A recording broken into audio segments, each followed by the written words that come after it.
Hi, and welcome to the Bonn podcast, live from the Bonn studio. We are joined with a special guest today.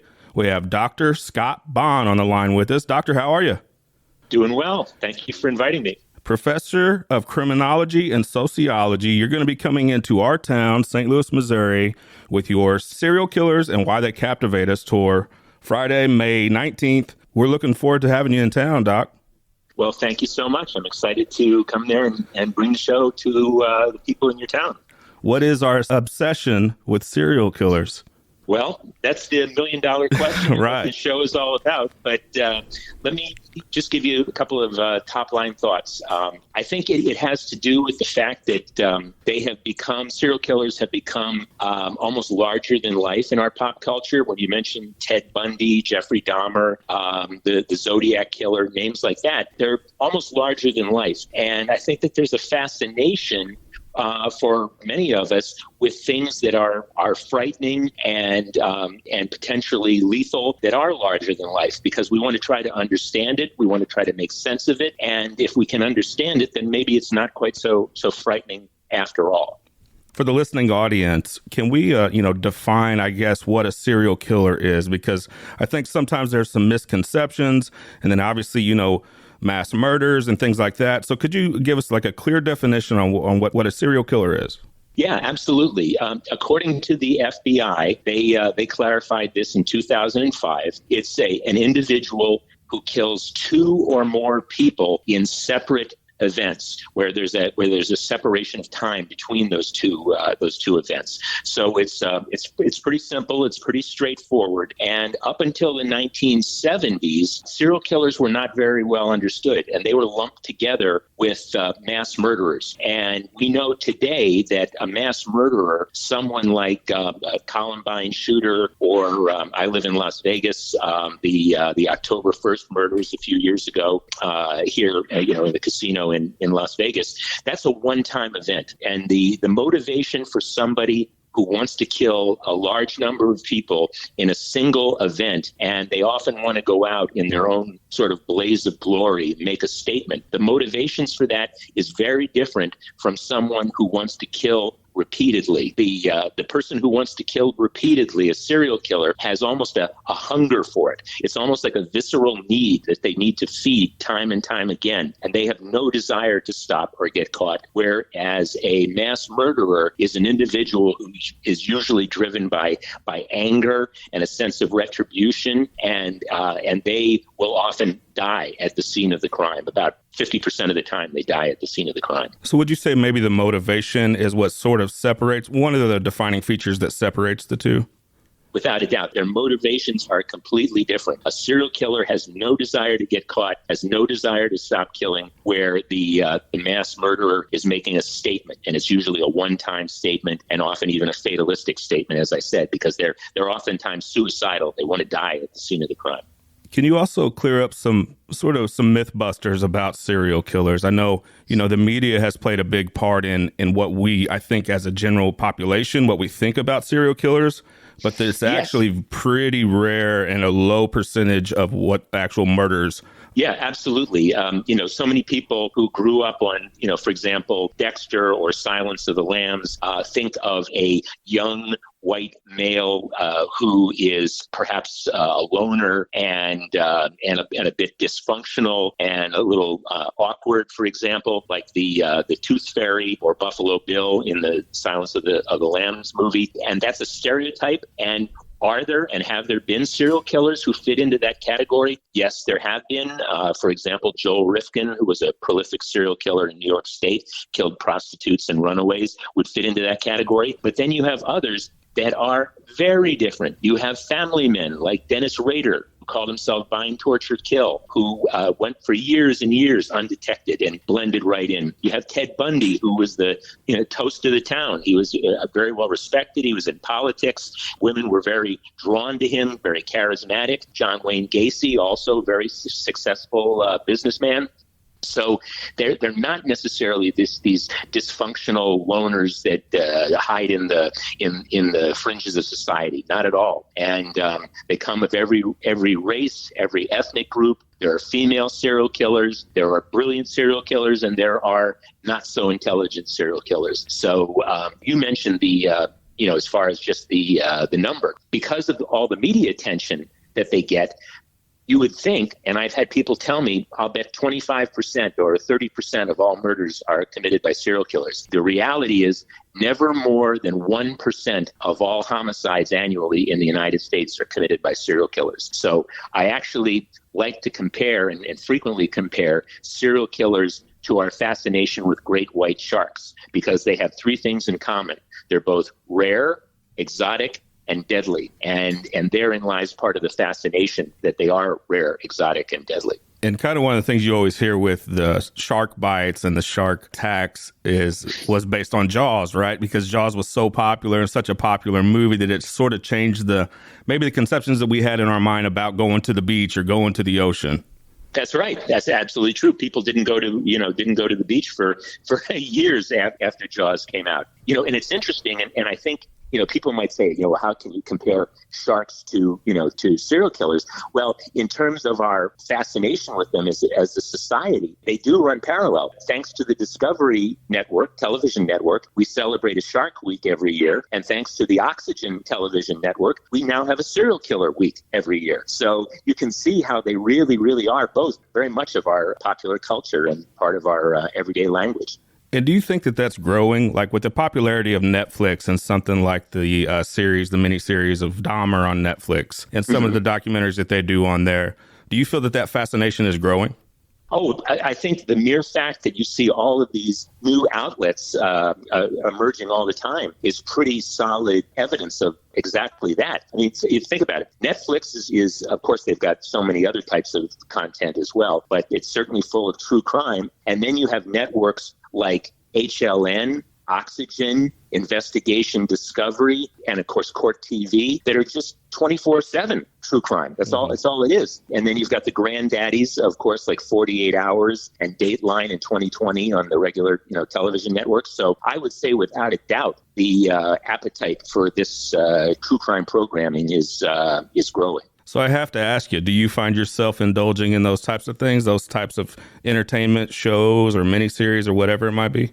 Yes, the answer is I do find myself drawn to a lot of this true crime content because I'm helping to create it, in many cases, and it's why we put together this show, The Psychology of Serial Killers, and so I do. I mean, I've had a fascination my whole life, which is what drew me to study it and take it as far as I have. I try to look at it more from the standpoint of curiosity with the motivation and the mind behind it all.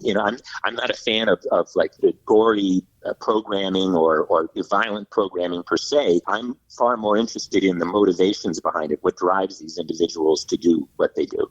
So I have to ask you about, did you watch the Dahmer series? I did. Yeah, I did. What were your thoughts on it?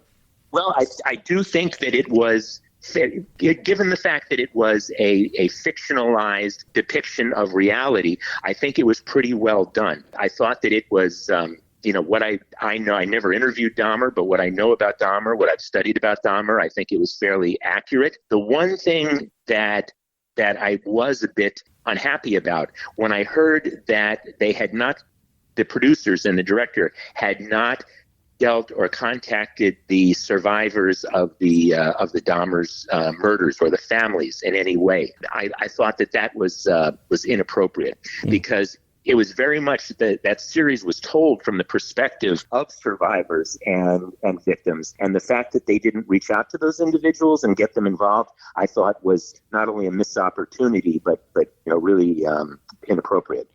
With Netflix also, Mindhunter and the story of John Douglas. Were you able to watch any of that series as well? Oh, I watched it very closely because actually the co-author of the Mindhunter books and co-creator of the series, Mark Olshaker, who is John Douglas's partner, is a really good friend of mine. Oh, cool. So I was very, very interested in it, and it's a bit fictionalized, but it's based upon the facts. It's based upon John Douglas and Bob Ressler, who were the OGs of criminal profiling in the FBI, and it is based upon their experiences and their journey in developing profiling. So it's again, I think it's quite well done.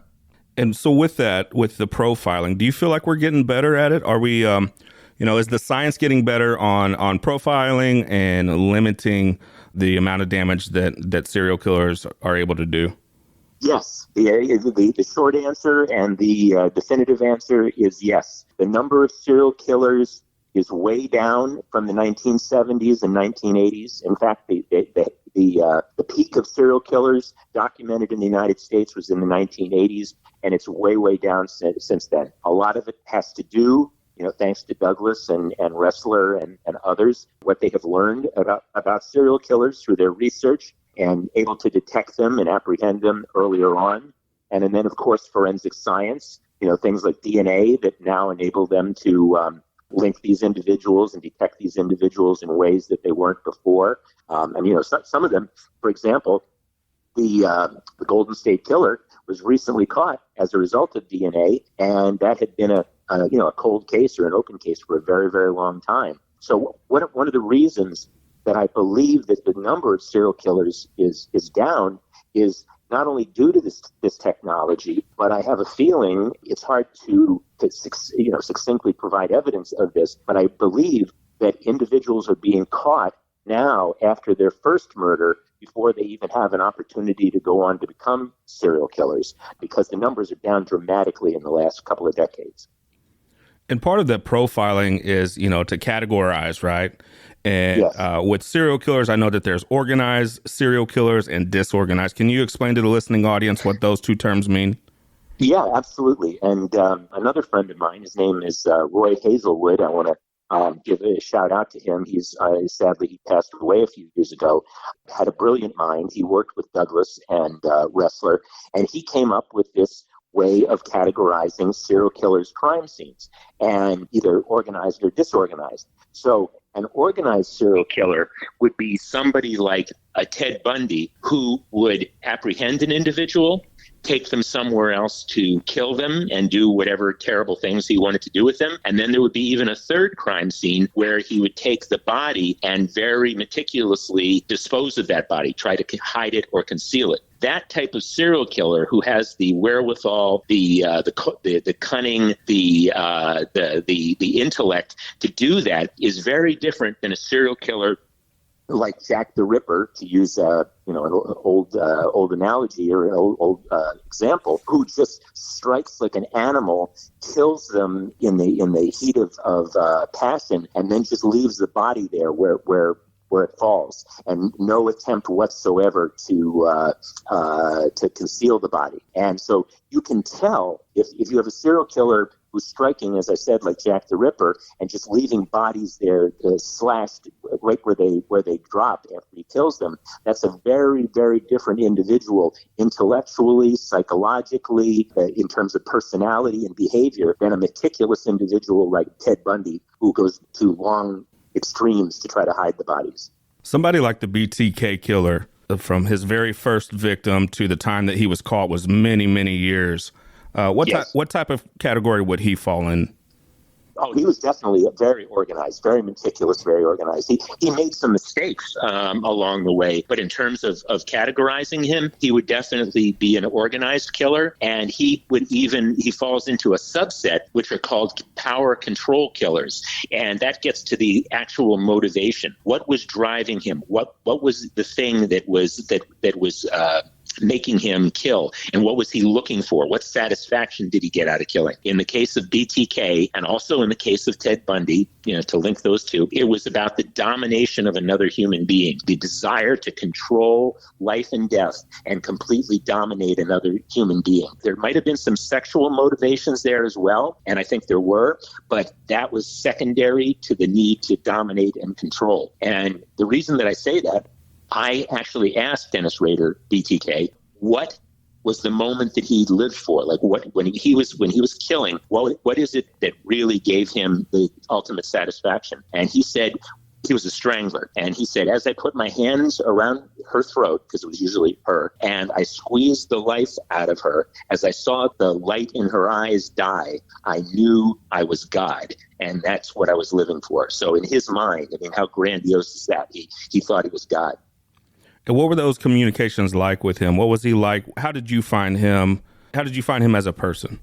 A complete malignant narcissist and psychopath. And what is a malignant narcissist? Well, a narcissist is an individual who sees the world only through the lens of of themselves. The world only matters to the extent that, how it affects me. A malignant narcissist adds to that the need for sadism and to hurt other people. And then he's a psychopath, which basically means that he has no empathy whatsoever. He's unable to feel pain for another. He's unable to feel grief or sadness or remorse or pity. He can't feel it. He just absolutely is unplugged. He cannot feel it. So what better personality and psychological makeup for a killer than those two things? And he completely unemotional in his demeanor. Another thing that I asked him, and by the way, it was through correspondence, very long, lengthy letters, meticulous letters that he would send me. And I asked him, I knew that his first killings were actually a mass murder of a family, a Otero family. And he was taken a bit aback because he didn't realize that 4 members of the household or the family would be there when he entered the house.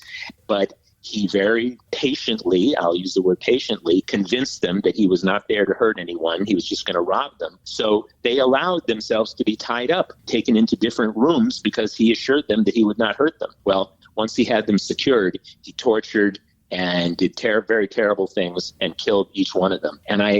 So I asked him, why? Why would you do this? And he just very matter-of-factly said, because I thought it would be a very interesting thing to watch. So it's as if he was watching someone, build a birdhouse or something. I mean, no emotion whatsoever. Very matter of fact and blunt. Yes, yeah. Yes. Completely cold-blooded. Especially when we're talking about BTK and Ted Bundy, guys that could be charming. BTK was well liked within the community that we hear as far as the media reports. Do you think that also kind of leads to some of the fascination with those types of things? Yeah, well, and also, and I think you just hit upon a very important point, that it's like the everyman killer. Ted Bundy, Dennis Rader, for that matter, Jeffrey Dahmer and others. They don't seem like these scary ghouls. Like you want them to look like Freddy Krueger or Michael Myers, in Halloween. You want them to look like monsters, and they don't. And in some ways, that makes them even more frightening because it means that anybody could be a serial killer. It could be my next door neighbor. It could be my brother-in-law, my boss. It could be anybody. And in some ways, that makes it even more chilling. Tell us what we're going to expect for the Serial Killers and Why They Captivate Us tour when we go and see you Friday, May 19th at 7 p.m. Tell us what we can expect about that tour and the event. Well, I hope that I'm able to share with everyone what I've learned about serial killers and our fascination with them that I've learned over the years. And I promise you to educate and to inform and hopefully to entertain as well. And I, entertain may seem like a strange word to use in combination with serial killers, but there is, there's something to be learned here. Serial killers are huge in our popular culture, both in fact and fiction. And sometimes fact and fiction even blur. And so I'm going to try to make some sense of all that. And so hopefully it will be not only a thrill-providing evening, but hopefully it'll be enlightening and enjoyable too. Dr. Scott Bonn, Professor of Criminology and Sociology, www.docbonn.com. They can get your published work and more information about you there, correct? That is correct. And we're going to be seeing you Serial Killers and Why They Captivate Us tour, St. Louis, Missouri, Friday, May 19th at Del Mar Hall. Doors are at 7, shows at 8. And we can't wait to have you in town, Doc. Thank you so much for inviting me on and helping us to promote the tour a little bit.